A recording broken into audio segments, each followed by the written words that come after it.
Coming up, your New Jersey Devils make a statement against the Carolina Hurricanes, and with big matchups coming against the Lightning, we take a look back at what Vitek did in goal, how the defense stepped up, and what aspects we want to see carry forward, specifically from one Jack Hughes.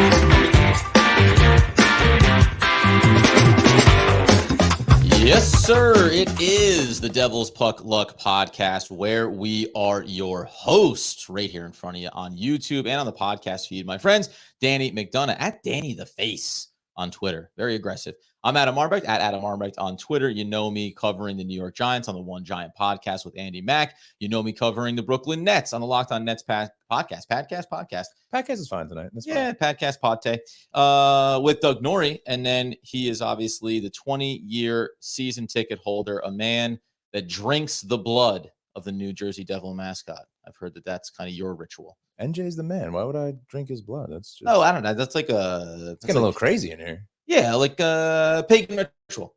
Okay, all right, that's fine. That's fair. Everyone's having fun with those these days. I think the kids really enjoy that kind of stuff. Drinking blood, sure. And let's recalibrate. Bottom line is, guys, we're recording this on Monday night. You can get it on Tuesday morning all throughout the day. And then it will be that Tampa Bay Lightning matchup, first of back-to-back ones this week. Danny's going to be there on Thursday night with the lovely Julie. Yeah. So he'll be there in person. You and I were there in person for this Carolina Hurricanes game. Yes, one that coming into it, man, I said at the top, we're going to talk about Vitek. We're going to talk about Jack Hughes, kind of getting on track here a little bit.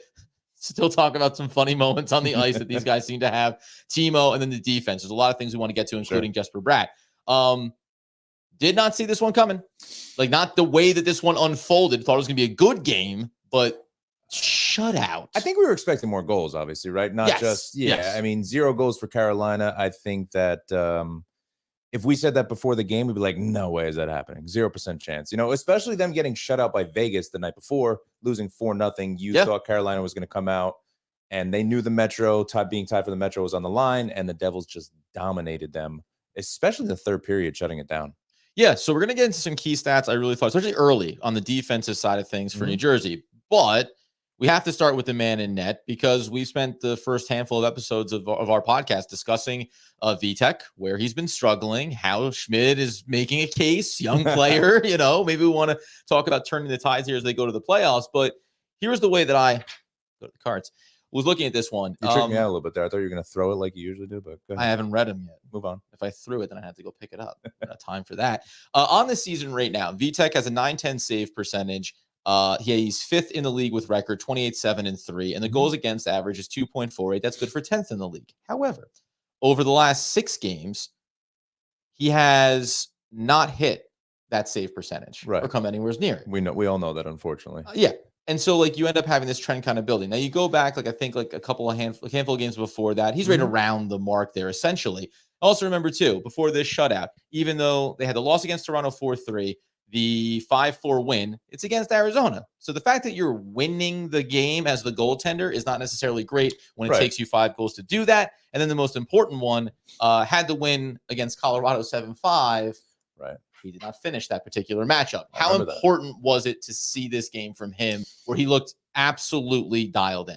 Massive. Yeah. This was a huge step forward for Vitek, and I think put all the critics, but more importantly, all the skeptics aside. You know, everybody's like, critics and skeptics. Yeah, Vitek can't play. Vitek's showing his true colors, showing the kind of player he is. You know, and I know a lot of it was coming from outside, you know, the Devils fandom, so to speak. You know, a lot of people around the NHL talking about it, that he's not great under pressure when that pressure moment builds. Seeing this type of performance, better rebound control, 100% you saw. Yes. Made some spectacular saves in the first and second period. You know, had a few, obviously, defensive breakdowns in the first 2 periods, and he just came up clutch, 100%.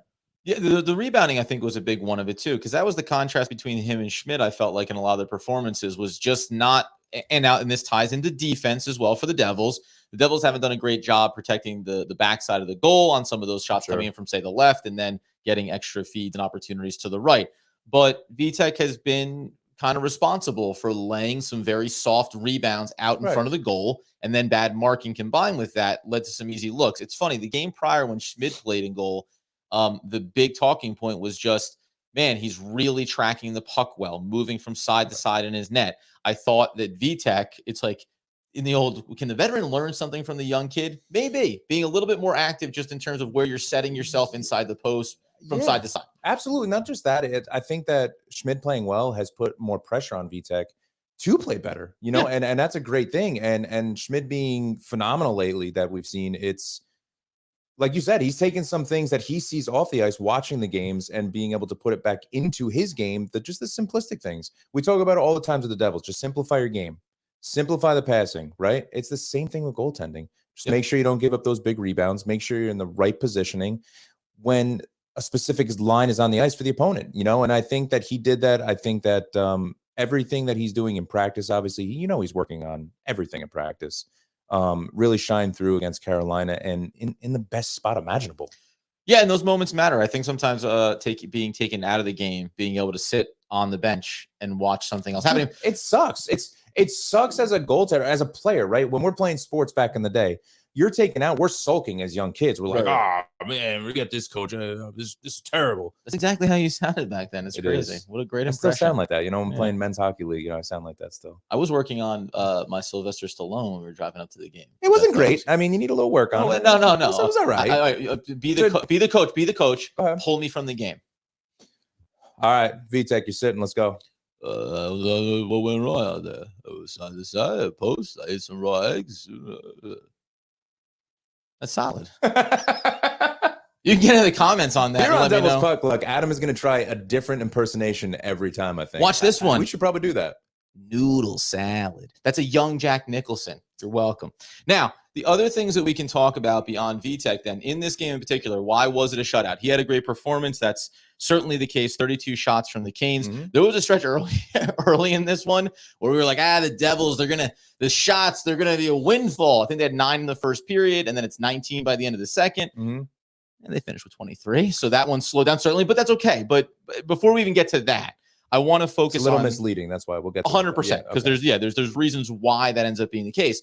But the reasons why I think early in this game, Vitek was able to play well and the team played well was what they were doing defensively. The things that you and I have been complaining about. Poor marking when it comes to into their final zone. Over reaching on pucks, right? Chasing a guy into the corner and then finding yourself below the line. And all of a sudden, and there was a couple instances in this game where multiple defenders were down behind the line, behind the net, some bad passes. 11 blocked shots in the first period for this New Jersey Devils team. That to me was critical. The effort, the focus, the attention on the defensive end, because you can make a case, as good as Vitek was, it was about denying those opportunities early in the game for the Canes. And you still got a great performance. 3-2 could have been. 4-3 could have been. Instead, you took away a lot of those chances. We came out the faster team in the game, you know, and in the beginning of the game, you could just saw the Devils seemed like they had their legs. They were skating really well. They weren't standing. They weren't, you know, mobile in certain positions. And again, what you're saying is chasing the puck is a huge thing, especially for our offensive guys that found themselves below the goal line and looking at plays develop literally in front of them. What was the play? Like what I'm trying to remember the sequence. I think it was like in the second or third period. And it was like they're both behind it. They made a pass from behind their own net with no one in front. Oh, actually, I think it was that this is actually a different play, but Timo Meier, he passed it across the mouth of the goal. I saw that. With players below the line. You were like, it all worked out. It's funny because too, we're at the game on Sunday, and I think Adam and I just like slowly look at each other like, because it just drifted. It's like everything we talked about literally went through the blue paint. I remember that sequence in the middle of the ice. But, you know, listen, at the end of the day, those mistakes are going to happen in the games. We know it's going to happen. It's part of the game. You're not going to play a completely perfect game. It's just not going to happen, you know? And the thing is, you know, staying on Timo, he's playing well, you know, defensively now. He's playing a lot better than he was when he started the first couple games for the Devils. Yeah, great example. Yeah, I thought that's a great point to bring up around Timo. The complete game hasn't been there. but he's a bigger player relative to our other offensive guys, right? Relative to Jack Hughes, and having a little physicality. You can lean into that thing, into that piece, and not let the other stuff come. Yes. Because you know that will develop. This is a way you can still impact the game positively. I'm sure if you look at his hits through the first few games, he's obviously going to be up there as an open one window. of the stroke blew through. Yeah, I don't know what just happened right for a there. second. You're fine now. First that flew. Yeah, just listen. At the end of the day, don't try to do it again. Just do it. No, I did that on purpose. Through the first few games, Timo has a lot of hits for the Devils. Yes. And I'm sure he's up there and leading the team. I don't know the stats. You probably can pull the stats up to see it, the exact hits. But at the end of the day, he's got to stop taking penalties, though. That's what makes me a little nervous. We talked about that, too, during the Carolina game. A ton of penalties in this game. Yeah, there were. There was the double minor that they had there in the scrum. This game got a little bit chippy in a couple of sequences, both times around Vitek, around the goal, trying to stick up for their guy, obviously. I love that with Graves, though. Graves got on his face, and it was with Aho, too, I remember, behind the net. And it just showed, I think that was in the first 7 minutes of the game, the Devils came to play. They knew what was on the line. They knew they're playing for the lead in the Metro to tie for the lead. And you know what? You want to see that. You know, I would have loved to seen it a little bit more, too, as the game went on. And I think there could have been a few moments there. But, you know, at the end of the day, it's like you said, the physicality that Timo's showing is great. The physicality that the defense showed against Carolina was awesome against the boards. And I think in that third period specifically, our defensive awareness was phenomenal. And I know it's very misleading with the shots, but Carolina talk about that before. Yeah, Carolina was throwing shots from basically the blue line and very easy saves for Vitek too. He did have a few really good saves in the third, however, but it's just our defensive positioning. And if Vitek did give up a rebound, our defense was right there to clean it up. And I think for me, that third period, and I would even say half of the second period, was some of the best defensive hockey that the Devils have played all year. Yeah, it was a nice, we kept talking about like wanting to see complete games. And then in a game like this, you can say so much on the line. There's a world where the Devils get over the top here and don't look back the rest of the season. 100%. So I think they all came to play in this game in a way that makes you feel much stronger about it going forward. 100%. I want to talk about, obviously, Ruff and some of the line tweaking he was doing in real time in this game. A couple of instances where there were injuries going on here. But let's hit a couple of things before we touch on Jack Hughes and his performance of late. Let's remember, Jesper Bratt, the guy that I was talking about, for game after game, especially when they shuffled them down off the line, they're trying to figure out combinations. I went away from him when we're talking about things we were looking at. Dan and I, a little bit aggressive in terms of putting in some fun bets as we're sitting there waiting for this game to start. We were there in the arena early. It might have been the gin and tonic talking after. We're not even entirely sure. Lime, and it's all good, but I don't even drink alcohol. But Jesper Bratt was pretty critical in this game, even though it's Hughes that gets the first goal. Yeah. It's Jesper Bratt that was able to show, even though they end up going back to that line combination, but by himself and with these guys, he stepped up in the way that I thought he was capable of. It's just really hard to do it in one game, one shift, one period. Conceptually, I understood why Boquist went to the second line to play with Timo and Jack. I understood the logic behind it. Lindy was thinking. We talked about it. I understood it. I kind of liked it, but at the same time, I'm like, you know what? These guys have had no time to gel, and you see in that game why the Timo, Jack, and Jesper Bratt line is a phenomenal line, and they need to stay together for the rest of the season. But like you said, let's talk about Jack Hughes first and foremost, right? We came into the game and we're like, listen, Jack needs a breakout game. He needs to build that confidence up. He's a young player. He sees social media. He sees people talking about he's not the same old Jack Hughes.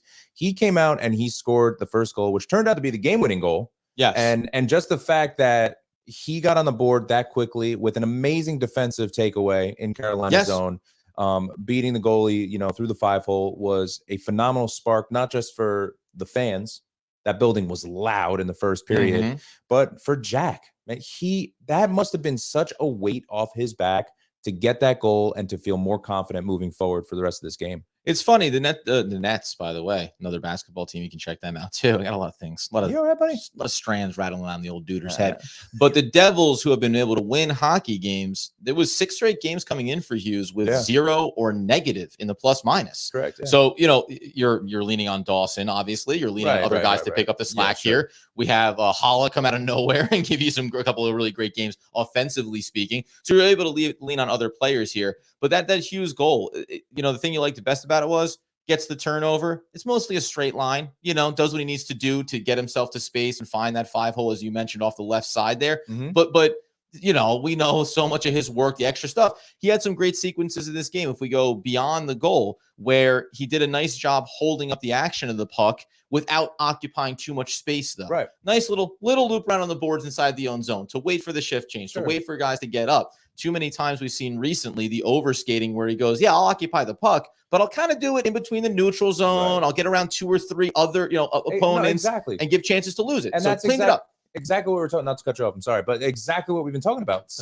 Simplifying the game, right? We get so excited about this, and we get so wrapped up into what's going on with Jack, what's happening with Jack. He simplified his game, and again, that goal sparked him to really play smart defensively, but more importantly, like you said, let the line develop, let the line change happen complete, and then move forward into the offensive zone. He had some really smart plays moving past the blue line and really keeping containment in the offensive zone for the Devils, and a phenomenal assist to Jesper Bratt.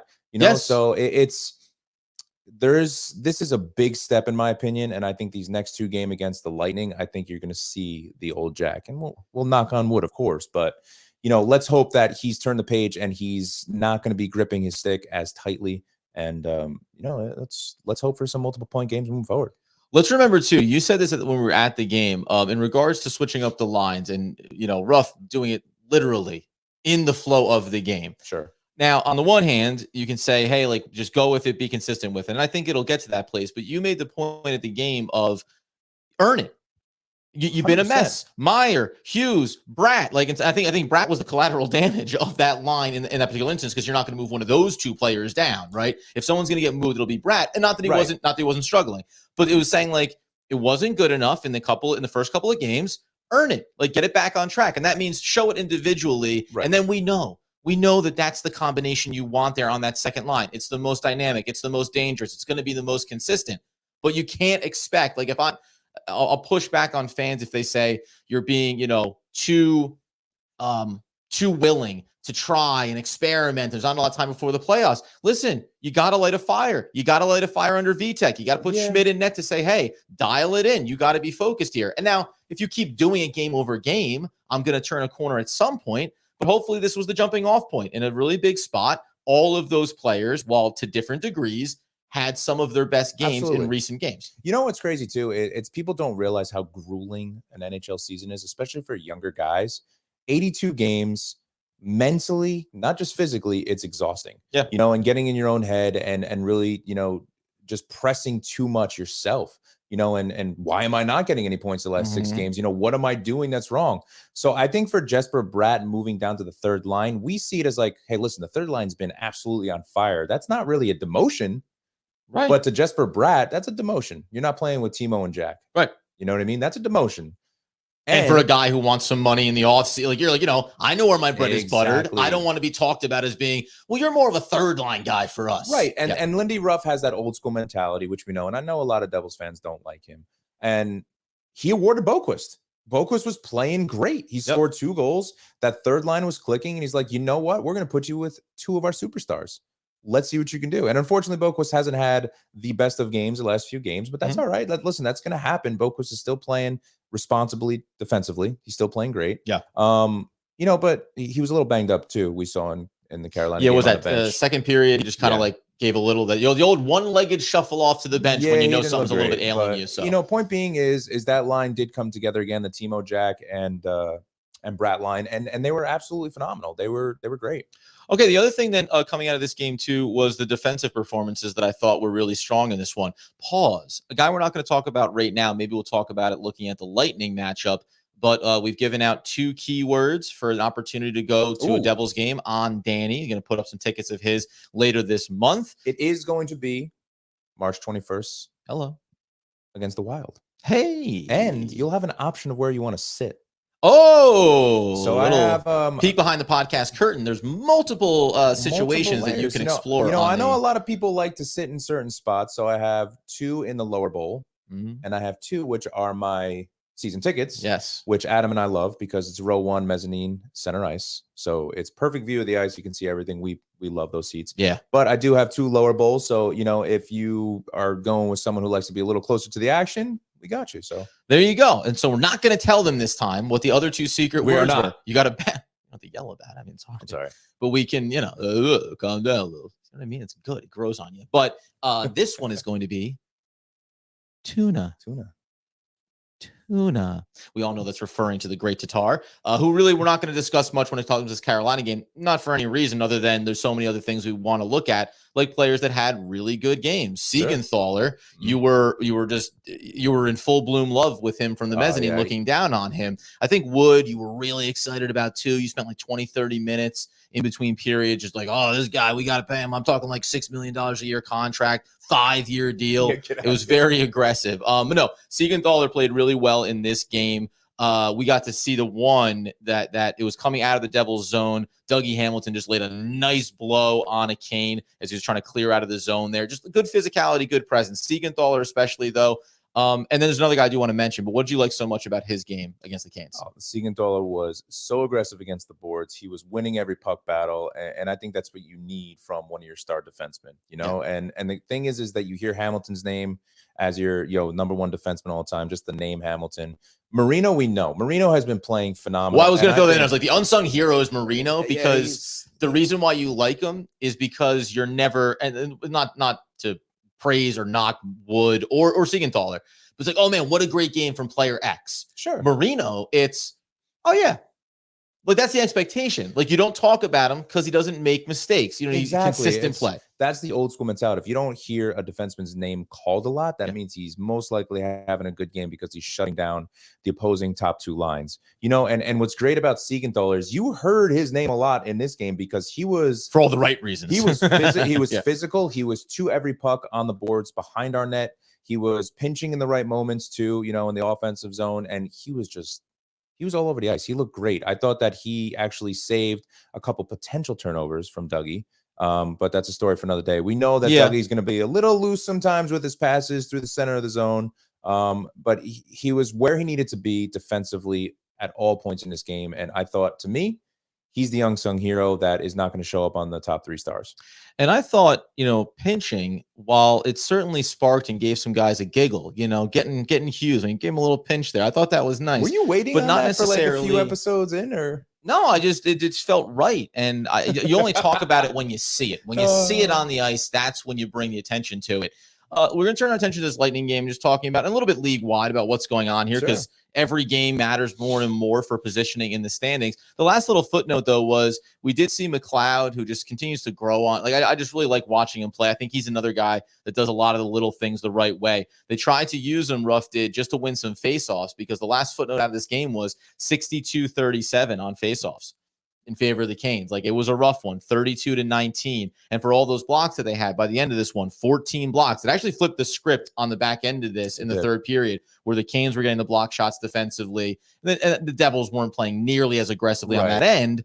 But if you see, and you were at the game especially, and if you're paying closer to attention to it on TV, I felt like the Devils were getting thrown out of the circle a lot on the faceoffs, and a lot of their guys were not getting the chance to do it.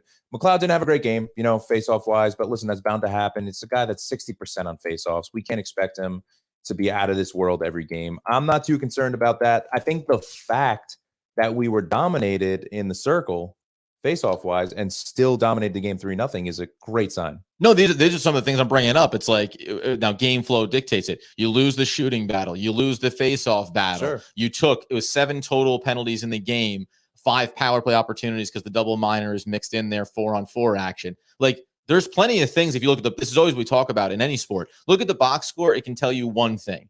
If you watch the game, though, period by period, session by session, you're going to say, oh, yes, the game flow is dictating a lot of the things that we see by the end of it. So in that regard, I thought a lot of the players beyond Vitek, beyond Hughes, beyond Bratt in this game, it was like, yeah, look at their stat line. Nothing's going to indicate that they had a great game or an exceptional game, but they checked a lot of those boxes for the Devils and got an absolutely massive win, which does bring us to where they are in the standings and what's going on right now around the NHL, because this next, especially for the Devils, 2 games against the Lightning, there's going to be movement. Like night to night, things are going to shuffle here.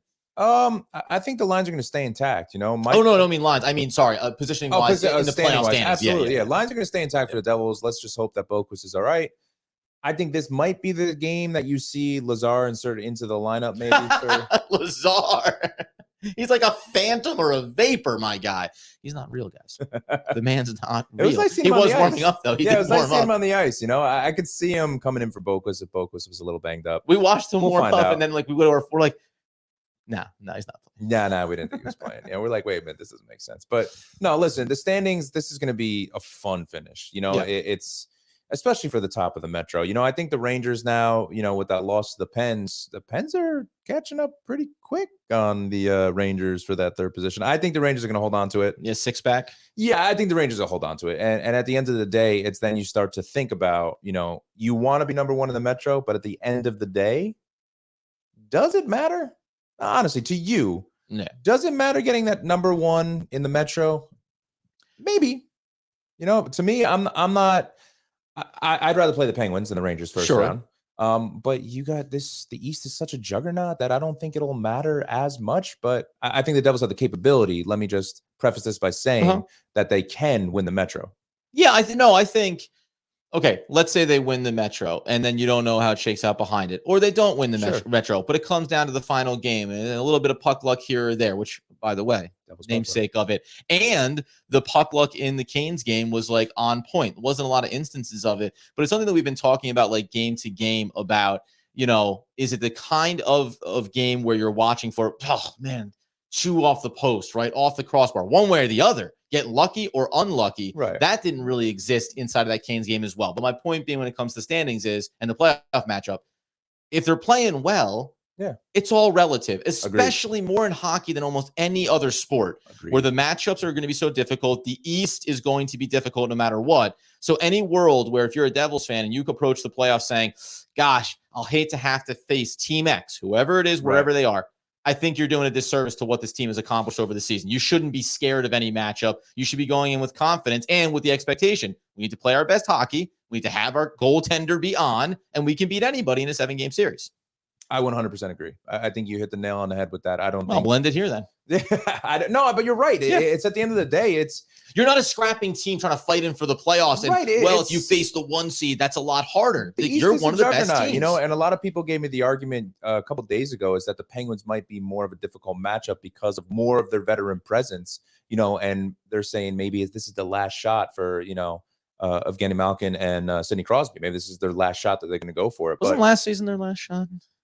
They've been saying that for a couple of years. Sidney Crosby is still a phenomenal player, and that's not going to change. One thing I'll say out front that we are still in the early stages of this podcast is like I respect players from afar. You're not going to get a lot of rivalry matchups where I'm trashing another guy or whatever. They like Sidney Crosby hasn't just fallen off the cliff or something. There'll still be a dangerous team, and he's going to be incredible until the day he retires. Yes, it's until he hangs it up. And the thing is that it's oil and water, right? Does it really matter? Like you said, you know what I mean? You're going to have those matchups that you're going to be like, oh crap, it's going to be difficult to play against Sidney and Evgeny Malkin. And maybe that's a tougher matchup than the Rangers, who are a younger team that don't seem to be clicking as well now as they were earlier. But to me, it doesn't matter. Devils get in the playoffs, play your best hockey going into the playoffs, and we'll draw who we draw. That's really what it comes down to, because other teams are going to have slumps. Other teams are going to get hot. We don't know how it's going to finish out. There's still, a dozen and a half games left. So, I think we'll be talking about it more so with 5 games left in the season to see where everything is. The Islanders have the Penguins have game in hand with the Islanders. The Islanders played a few more games, but the Islanders can get a little hotter too, and they can get that, first wild card spot too. It's unpredictable. It's just, let's control our own destiny, what we're doing, go out each game, take each game as it is, and build off of each game. Yeah. And you said 2 games in hand for Pittsburgh over the Islanders right now. So things can happen there. And by the way, we said this at the time of the trade for Timo Meier. It's supposed to be the scenario where in matchups, okay, yes, Pittsburgh, the Canes, the Rangers, difficult matchups. Yeah. Where we make a difficult matchup for them? Where can we make our team the problem? 2 very strong lines. Our number 1 line is absolutely electric. Our number 2 line is going to get there. Yes. And then you still have the BMW line waiting in the wings. Like, you can put pressure on other teams. I always like to lean in, like, what can we do to win games? Not what are we fearing about other teams can do that can have us lose. In this Lightning matchup, then, what are you just watching for here? Things that people can pay attention to in the first of 2 games against the Lightning. Obviously, it's going to be always a difficult matchup when you play this team.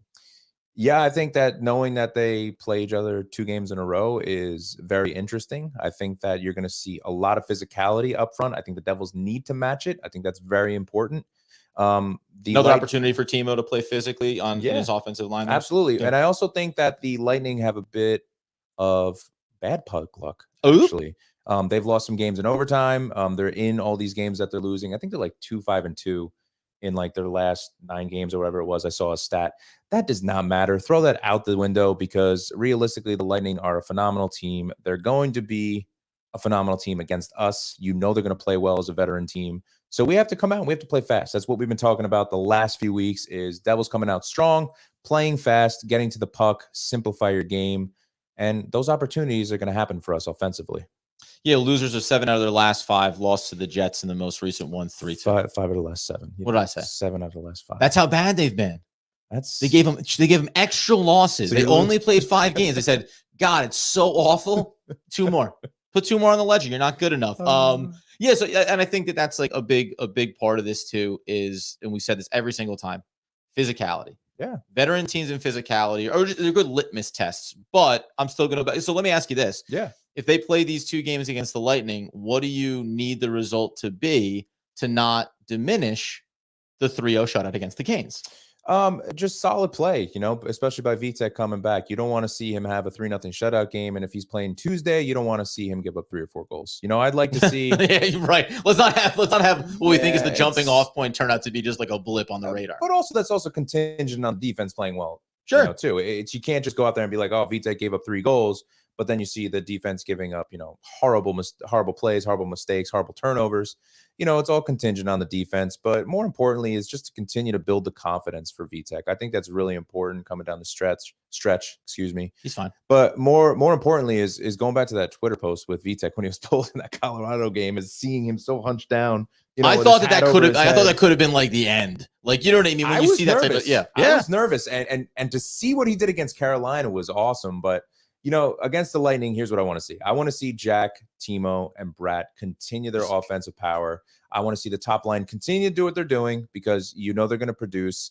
More importantly, I really need to see that physicality from the BMW line. And defensively, I want Ball to stay in the lineup. Yeah, you've really been. I don't want Smith to keep coming in.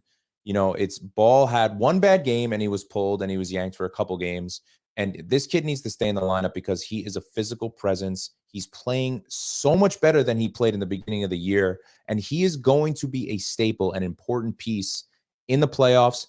Let him make the mistakes now if he's going to make the mistakes as a learning process for this team. If they're egregious and they're blatant and obviously they're terrible, lower his ice time a little bit and then maybe consider benching him. But even if he does that, even if he has a bad game, don't bench this kid. He's a young kid that needs to be in the lineup. It's the theme of Rough, though, right? Demanding players perform to a certain expectation, Sure. And the higher expectations you maybe have for a player is the more likely you are to get yanked. But I agree with you from the standpoint of just the consistency and hopefully seeing that. By the way, you brought it up again, Carolina, that game when the BMW line got back in there, they did the thing that they can do, put the pressure on, play physical, and it's such a nice balance for those first 2 lines to be able to kind of be rewarded. When they're off, let the play physical, beat them down a little bit, and then come in and kind of clean it up. And also, not to cut you off, but something I wasn't even talking. What we didn't even cover is that Blackwood's coming back soon. You're going to have a goalie situation where it's what are you going to do? So these next 3, 4, 5, 6 games is really, it's a test. It's a test for is Schmidt going to be with the team and backing up Vitek, or is it going to be Blackwood? And we're going to see as time goes on how well they're playing and what's going to be the shape of this playoff team. Has Schmidt not done enough for you where, or does Blackwood have enough sweat equity to say when he comes back, he's deserving of every opportunity to be the backup? Or has Schmidt already kind of cemented that, hey, I've shown that I can do it and I should be the primary? I want more consistency from Blackwood, obviously, like most Devils fans do. However, Blackwood, when he's in net, I feel like the Devils have some of their worst defensive games. So, it's There's hard a theme. It's hard. Sometimes and the defense doesn't play and listen, well Blackwood stole a few games. Like, he played really well in a few games, especially on the road. So to me, there's a lot that's going to be riding on how Vitek does. Obviously, he's going to be our number one. I don't see Vitek not being our number one right now. Sure. It's really a matter of how healthy Blackwood is. And I think that if there's a question of his health, he's going to be held back for Schmid to be on the team longer. Yeah. So, up with the NHL longer. So we're going to see what's going to happen. To me, I want the Vitek and Schmid combination, just as a diehard Devils fan, seeing what Schmid's doing now, I think he's deserved it. 14 games for Schmid. I mean, he's got a 1.91 goals against per game average. But I mean, just to your point, like Blackwood, 17 games, he was 8-5-2 and had a 3.04. So, he was playing more than good more than well enough to be that primary. That's not great. You know what I mean?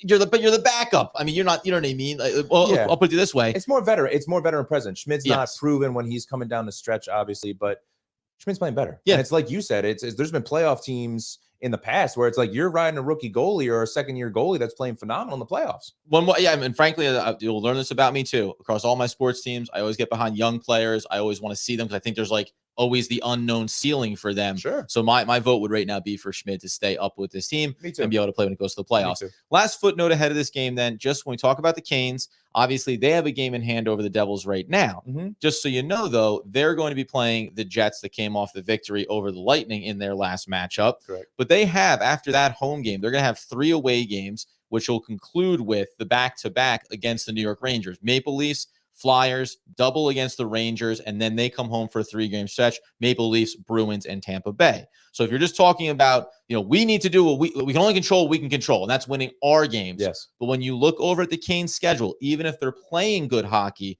you can still see losses there. And the fact that the Rangers have struggled a little bit recently actually plays into the favor of you're never going to hear me say, oh, I like what the Rangers are doing.